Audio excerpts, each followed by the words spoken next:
That's all I have, and I'm happy to answer any questions. Thank you, Mr. Cabral. We'll move now to Ms. Brown. Good afternoon, Deborah Brown with the Department of Education.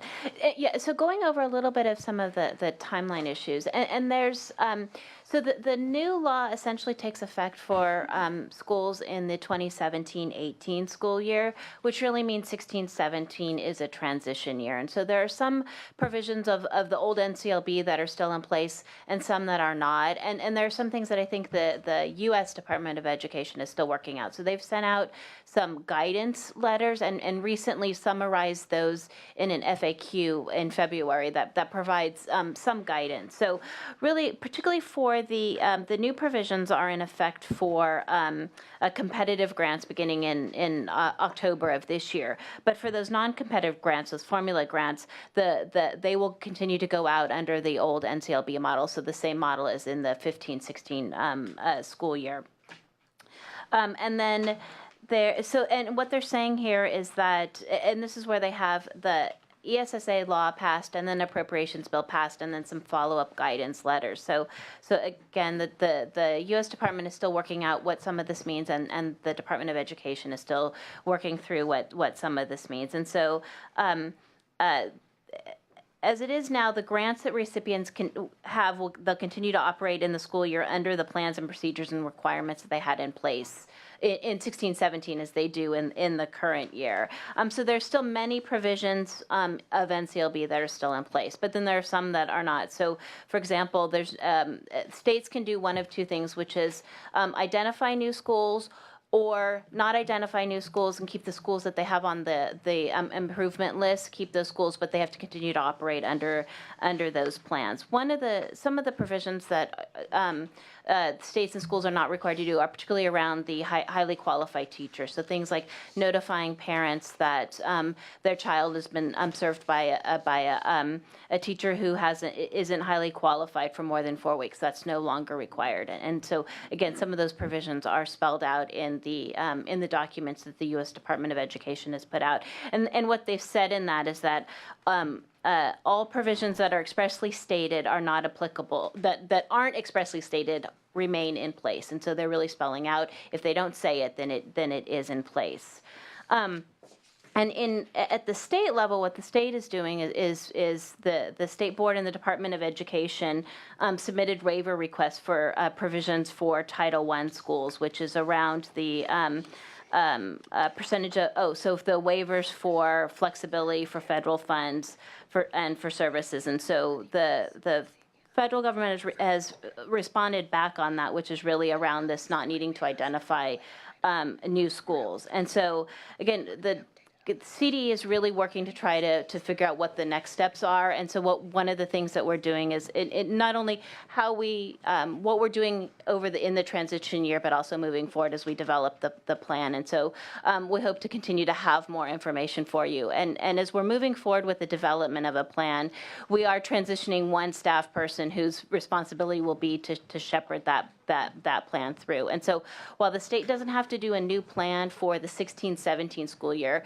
we do need to submit a plan to the U.S. Department of Education, essentially in January. So that state plan needs to be approved by the state board because that's the state agency, and they have to do it so that it can be in effect for the 17-18 school year. And so if you sort of back up how much time the U.S. Department of Education needs, we're really operating under the state board approving that plan in January of next year. So a very short timeline, particularly as the state board is grappling with the evaluation rubrics and the state accountability system.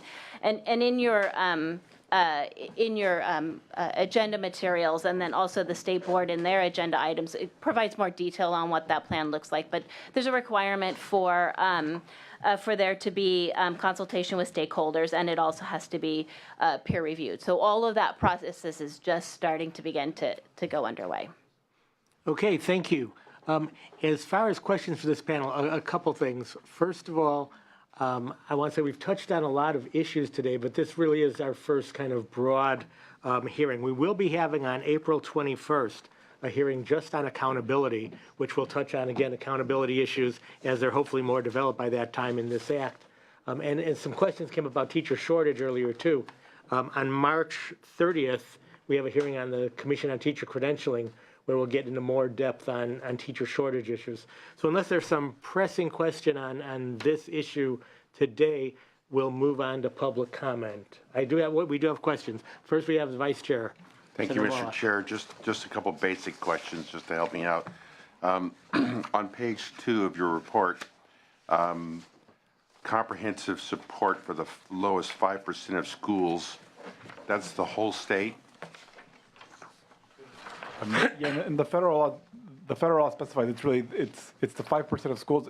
Technically, it's the 5% of schools that receive Title I funding, this federal funding. So there are there's small portion of schools that technically this would not apply to, but it is looking statewide and trying to create a list of the 5% lowest performing schools that the state then is required to ensure that are getting some kind of support to improve.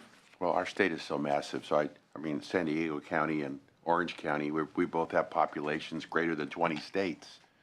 So I'm just trying to figure out, if we were to split off, we'd have our 5%. I mean, we're really talking about a real, small population. But if we were Rhode Island or if we were New Hampshire, it'd be a whole different animal. Right, it is a significant number. Right? We have 10,000 schools approximately in California, so 5% is still a fairly substantial number of schools. I think the intent is that the support is not necessarily going to be provided, for example, from the department. That capacity would be difficult. I think in general, the way that the law is written, the intent is that there would be some of this set-aside funding that could be used to help provide some support, and then the districts would be taking the lead on the activities to improve that school. And do we prepare maps that show where these 5% spinners are? That's not my understanding. I think in the past there's been a similar ranking, and I think there has been a list on the department's website, but I don't think I don't know of a map that would. Does the department want to comment? Yeah, the only thing I would add to that is just to reiterate what Mr. Cabral said, that when we identify those schools, it doesn't kick them into any sort of state intervention, that it really is about the schools working with their districts to develop some improvement plans. And so it's much more localized at first. While the state has a role in that and overseeing that, it's not the state coming in initially on that 5% of schools and putting into place any sort of action plans. Okay, so just one last basic question as we figure out. You just on page 1, you just used the term struggling. So that's kind of vague. So I don't know if it's in a poverty zone, or if it's a dropout rate, or if it's just that the district itself is having financial problems. So is there a list of criteria for this Title I? So I think that in terms of the allocation, I think the vagueness was in particular because this new federal law provides some flexibility for states to determine that. So the 5% lowest performing schools, for example, the state, it's up to the state to decide the criteria that they're going to set to determine which are the 5% lowest performing. So that could so now be, you're using the term lowest performing, which is right. And I think that the other piece is that the law requires these 2 levels of support. One is this more comprehensive level of support that's for the lowest the 5% lowest performing, and high schools who have a graduation rate that's lower than 2/3. But there's also this targeted support for schools where there's perhaps one subgroup that's not performing well, and there might be some more specific support for that very particular need. And so I think the word struggling was intended to capture both of those cases. all right. Thank you, Mr. Chair. And next Thank you, Senator Morlock. next time I'm running for school board. Yeah, Senator Allen. it's a thankless job. I know the chair wants to move on, so let me just bring up a couple things that I'd love a briefing on, because I am still trying to get my head around ESSA. I want to get a better understanding of how Title II funds are spent once they're allocated to the states. I'm very interested in that issue. I'd love to dig in a little deeper to understand what you mean when you say, increasing action if improvement doesn't occur, comprehensive support. You've touched upon it a little bit to Senator Morlock's questions, but it seems to be a very different model than what we had under No Child Left Behind, and I just want to have a better understanding because the law is so new. The other thing I'd love to know, just responding to your comments from the Department of Education, is just to get a better understanding of what sort of competitive grants are impacted by this transition, and also the highly qualified teachers issue that you raised. So we can have a separate briefing with my staff and me later, but I'm very interested in knowing about those issues. Yeah, happy to provide you with those details. Okay. Thank you, Senator Allen. I'd like to thank and excuse this panel. Now we move to public comment only on Part A of the agenda. If you have comment on Part B, you have to save that till the end of the Part B agenda. So those who have public comment on Part A, please come forward, fill up the seats, and line up behind the seats once the seats are full.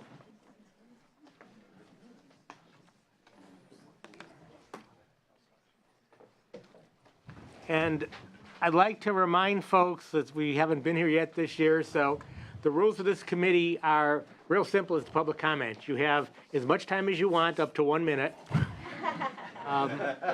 And you may, and people often do, provide written material as backup to their public comment.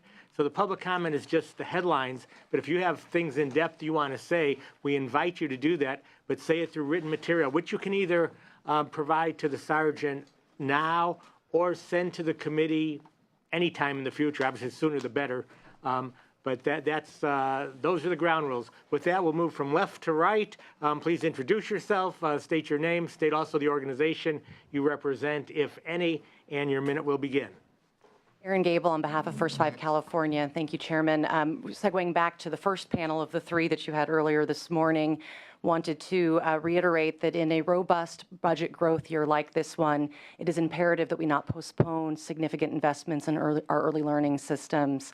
We want to thank the governor for introducing a conversation about reforms to our funding system for early learning, but we encourage the subcommittee to look at a more and to endorse a more robust policy review process for any reforms we might look at, and would encourage you this year instead to reinsert into the budget conversation significant investments, both one-time and ongoing, in three necessary areas: quality improvement systems and infrastructure, in access for children in all of our early learning and child care programs, including in the K-12 sphere, because we know that care and learning for children doesn't end when the school bell rings. And then finally, of course, in terms of an appropriate per-child funding rate that will be a crucial underpinning to any reform conversations we might have about how the piping flows. We all know that those pipes are severely deficient in the amount of money in each of them. Thank you. Thank you, Ms. Gable. Next speaker.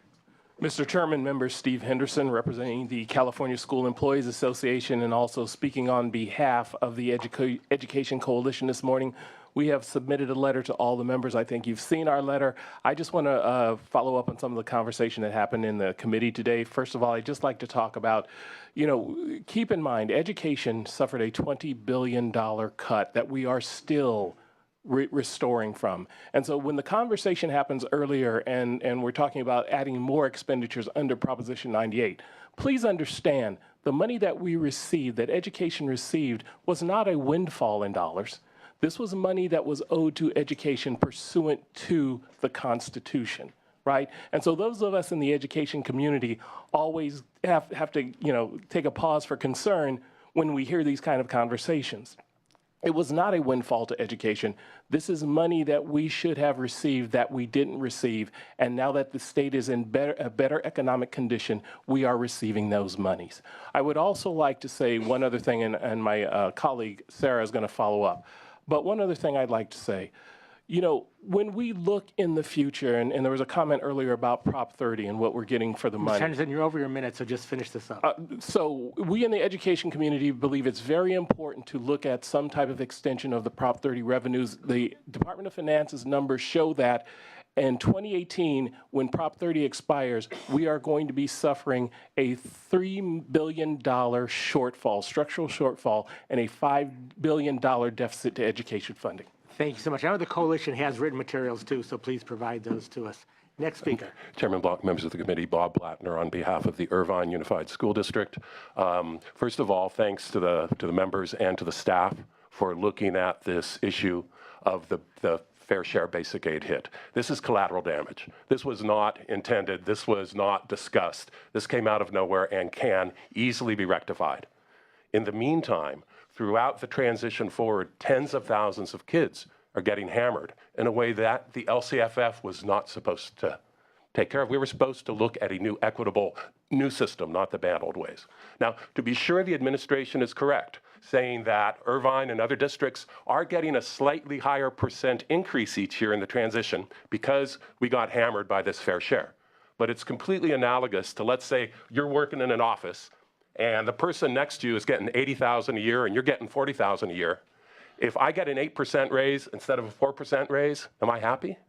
No, it's inequitable. It can be easily rectified, and thank you very much. Thank you. Exactly 1 minute. Very good. Very good. Next speaker. I'll try for that too. Barrett Snyder, on behalf of the San Diego County Office of Education, wanted to make a quick comment on having some concerns around the LAOs and some of the discussion that happened today. The LAO's recommendation around reducing minimum state aid for County Office of Education, San Diego. That would be in county, that would be a big hit. And sort of being framed as working at cross purposes to LCFF. Remind everyone that when we did LCFF, County Office of Education, the administration and legislative staff sat down, and this idea of holding folks harmless was not what was talked about extensively. So the idea that we would then come back on that would very much be working against what we constructed in LCFF. So the hold harmless is really important to be about $18 million to the county office in San Diego. It may be a worthy goal to equalize county office funding. We're definitely on that. But the concept of being cannibalistic in that exercise seems unwise. This conversation we had today, if we're 42nd, 49th, or whatever, we're underfunded. The idea that we're cutting anywhere just seems to not be what we were all trying to do here. So just want to raise that to your concern. Thanks. Thank you. Next speaker. Sarah Botches with the California Association of School Business Officials, also representing on the education management side, EDCO. For us, it's applauding again the continued investment for LCFF and closing that gap to get us to that threshold, supporting career technical education grants, the $300 million investment. We did want to highlight something that's in the budget, a $20 million appropriation for charter school grant startups. Although we don't have a specific comment on that proposal, what we would like to highlight is if we're going to look at various programs that were not funded through the federal government and restore those, please consider looking at programs like special education, which are federally and state mandated requirements on school districts. We have to fund those programs. And so just making sure that it's equity on how we restore and fund certain programs that are mandated on school districts, as well as supporting the continuation discussions of state and local partnership for facility programs. We are concerned that the governor, in his proposal, would like to. Your minute is up. Okay, perfect. Thank you so much. Next speaker. Samantha Tran with Children Now. We really appreciate the legislature's focus on issues around transparency, especially related to supplemental and concentration dollars, and support the investment in the CDE to begin collecting some of that information. Similarly, as we're having this conversation around an outcome-based accountability system, there's a real opportunity to provide that information in a data dashboard that is much more accessible and useful to all the different stakeholders, educators, parents, the broader public, and policymakers, and so support an investment on that front.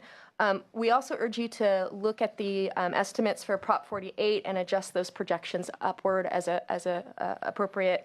And we're supportive of the administration's proposal around the academic and behavioral supports of $30 million. Finally, I'd like to align ourselves with Aaron Gable's comments related to early learning, and also say that we're supportive of the LAO's proposal to link the teacher data with our student information data. So thank you. Thank you. Next speaker. Thank you, Mr. Chair and members. My name is Matthew Canty, and I'm representing the Faculty Association of California Community Colleges. We have sent a letter describing our analysis of the budget, but I would like to take this opportunity to thank you and the committee and the administration for your ongoing support of our system.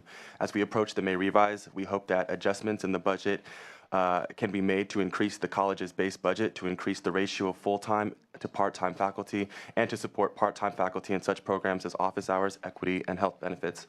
Additionally, to Senator Allen's prior question to Vice Chancellor Troy on a study of full-time faculty, FAC is working together with the Academic Senate for California Community Colleges on a full-scale literature review on the value and contribution of full-time faculty.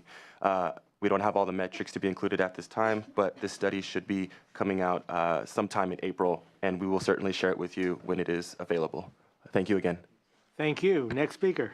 Good afternoon, Patty Herrera representing Early Edge California. We'd like to align our comments with Aaron Gable and express our gratitude to the administration and to you for having a deep and rich conversation around early care and education. For Early Edge, we'd like to appreciate, or express our gratitude to Deborah Brown for encouraging a conversation really around the quality of programs as well as access to those kids. We appreciate the budget, the governor's budget investment in the community college system for $248 million for career pathways.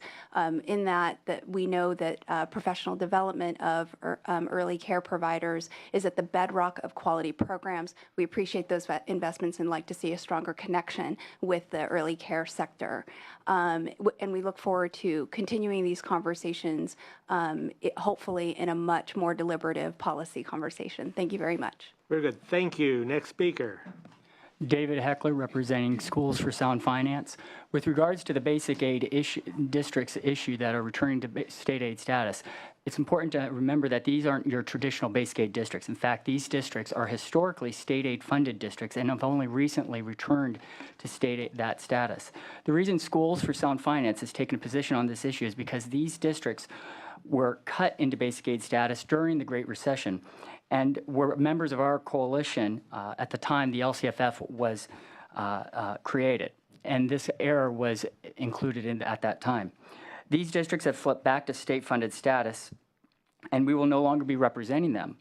But we wanted to do the right thing and to make sure that LCFF funding is correctly calculated, and that's what correcting this error would do. Thank you. Thank you. Next speaker. Hello, Leticia Garcia on behalf of Riverside County Schools. We would like to applaud the governor's investments in LCFF and one-time dollars. We do have concerns on the early childhood education block grant. For Riverside County, one of the fastest growing counties in the state, we expect to add 27,000 students in the next decade. The flat funding a component of the proposal is problematic. We're growing. We need additional investments in that concept, and also the timeline. 3 months is just too compressed of a timeline to have such an important policy discussion. Thank you. Thank you. Next speaker. Mr. Chair and members, Brendan Tuig on behalf of EdVoice. We appreciate your questions and continued focus on LCFF to make sure it's working. We need to make sure that the additional investments in low-income, foster youth, and also English learners is actually reaching them and ultimately benefiting them so that we can ensure that the state is meeting its constitutional obligation of ensuring an equitable opportunity for all children to learn. So we appreciate that. We urge the committee to look at making some modest investments in data and system infrastructure so that we can answer these questions. And then and ensure that we're closing achievement gaps. And then last, Ms. Guillen with Public Advocates just wanted me to mention that they are also in support of establishing infrastructure for greater transparency. And I did want to mention on behalf of EdVoice that they are in support of the governor's proposal to invest in grants for startup charters. Thank you, Mr. Chair. All right. Thank you. Hi, Elizabeth Munguia on behalf of the California Association of School Business Officials. We want to support the request to reverse budget cuts made to a group of school districts that fell into the basic aid status during the recession. And I just want to echo the comments that were made earlier. And we do believe that the difference in funding will have a profound negative impact on the students in those districts and their ability to provide a high quality education to all students. So for those reasons, we respectfully urge you to reverse the fair share reductions. Thank you. Thank you. Next Good speaker. afternoon. Marta Alvarez on behalf of the Association of California School Administrators. First of all, we're very thankful to the legislature and the governor for the continued investment on LCFF. We've heard your questions about what's happening on the field, and we look forward to coming back to you with some examples of how the money is being used for the targeted student populations. We're also very grateful just that the focus has been on accelerating the implementation of LCFF funding targets. Regarding school facilities, we believe it needs to continue to be a local and state partnership. We would oppose the Prop 98 use for this purpose. We look forward to having conversations in the future about the early education block grant proposal. We do have some requests to have a longer discussion about the proposal itself. We need more stable funding for public education. And we also look forward to the conversation on teacher shortage and what to do about it. Thank you. Thank you. Next speaker. Erica Hoffman on behalf of the California School Boards Association. I will make this simple. I'll align myself with Bob Blattner and with the Schools for Sound Finance regarding the basic aid issue that does need to be addressed for those districts. We would like to see the early education taken more to a policy discussion. We think this is a very long, convoluted, involved conversation that needs to happen on those. And finally, we do appreciate that programs that are not in LCFF were actually given a COLA this year. And I will leave my comments at that. Thank you. Thank you. Next speaker. Mr. Chair and speakers, Ian Padilla representing the San Diego Union High School District. We are, the San Diego Union High School District is one of these districts that became basic aid in which we've talked. So I support all my colleagues' comments. And again, to emphasize the point, San Diego was not a traditional basic aid district, but became so and has suffered as has been described. Thank you. Thank you. Last speaker. Senator Block, members and staff of the committee, I just want to just say that we are, and Lizette Navarrete with the Community College League, we represent the 72 districts within the state. So I want to say that we are very grateful for a budget that restores many, finalizes the restoration of our community colleges. And there are many important opportunities that are presented in this budget. However, we do think that it misses one key opportunity, which is investing in per-student funding through our general operating expenses. I think that is, as you alluded in your comments, we've seen a lot of our resources go to categoricals, but we're not looking at the totality of the academic supports for all these students, and general operating expenses really are what's going to do that for our students and continue the path for student success. So thank you very much. We look forward to further discussions. And thank you. And I want to thank all the speakers. I mean, almost perfectly, everybody's between 50 seconds and a minute, just about everybody. So for the Part B speakers, remember that. Now we're going to move to Part B, but not quite yet. We're going to take about a 4-minute recess, and by 12:50 at the very latest, we will gavel down again, probably more like 12:47. So we will start. We're going to take 5 minutes because we need to up here. Thank you.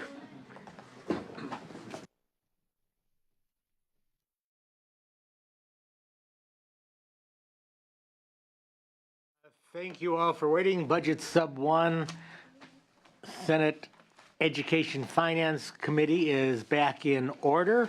We're moving now to Part B of our agenda, which deals with the University of California and the California State University system. The first panel will talk to us about an overview of the governor's budget for those two systems. And for our first panel, we'll invite up Maritza Orqueza, Jason Constanturos, Kieran Flaherty, and Ryan Storm. Great names.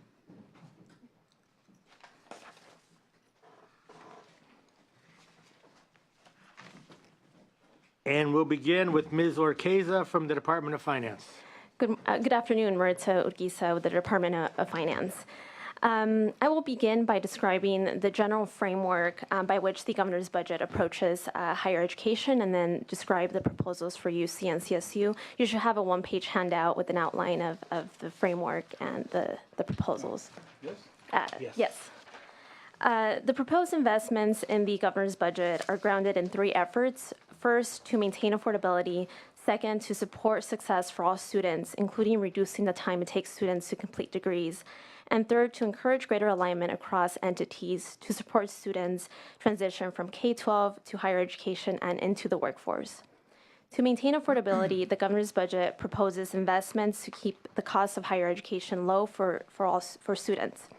The budget continues to fund stable and predictable funding increases to encourage multi-year planning by the higher education institutions and to assist in paying down past debts and liabilities. Consistent with the administration's multi-year funding plan, the UC and the CSU both announced that tuition will not increase for 2016-17.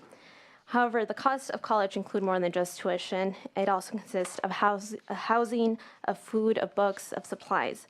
Financial aid, including the state's Cal Grant program, provides significant support to pay for these total costs. The governor's budget assumes total spending of $2 billion for the Cal Grant program in 16-17. Integrating technology into instruction at the public segments is another way to reduce costs for students and also increase access. The segments have been working to expand access to online courses and adopt the use of open educational resources. These are free educational materials such as online textbooks. The administration expects that the systems and the campus leaders will continue to expand these efforts. The administration also remains focused on student outcomes and supporting success for all students. Increased funding must be used to get students their degrees in a timely manner, not just admit more students. As part of the agreement between the governor and the UC president that was announced last year, UC agreed to a series of reforms aimed at shortening the time it takes students to complete degrees. The administration will continue to monitor these efforts. For the CSU, the administration recognizes and commends the system's focus on increasing graduation rates. However, given the magnitude of these challenges and the impact on students each year, the administration calls the CSU to do this work more quickly. We are working with the CSU to better understand how they plan to address this expectation. The governor's budget also includes several proposals for community colleges to further implement strategies that improve student outcomes, which will be discussed in the subcommittees on community colleges. There are also challenges that persist between the alignment between K-12 and higher education. Too many students enter higher education and are told they are unprepared for college-level courses in mathematics and English. The budget proposes funding for efforts that require increased collaboration to address the need for effective basic skills instructions and reduce remediation. With that context, I'll provide some specific detail about funding by segment. The governor's budget continues to provide the universities with significant flexibility to manage their operations and to achieve the administration's expectations and the state's priorities. For the UC, the governor's budget includes an increase of $125 million general fund for a total appropriation of $3.5 billion general fund. This includes an increase of $171 million Proposition 2 funds on a one-time basis to help pay down the unfunded liability of the UC retirement plan. Consistent with last year's agreement with the UC will adopt a pension plan that limits pensionable earnings consistent with those of the state. For the CSU, the governor's budget includes an increase of $148.3 million general fund for a total appropriation of $3.2 billion general fund. The governor's budget also includes $35 million general fund on a one-time basis for deferred maintenance for the UC and another $35 million for the CSU. And finally, the governor's budget includes $35 million in cap and trade funds for the CSU and $25 million for the UC for energy projects. Thank you, and I'd be happy to answer any questions.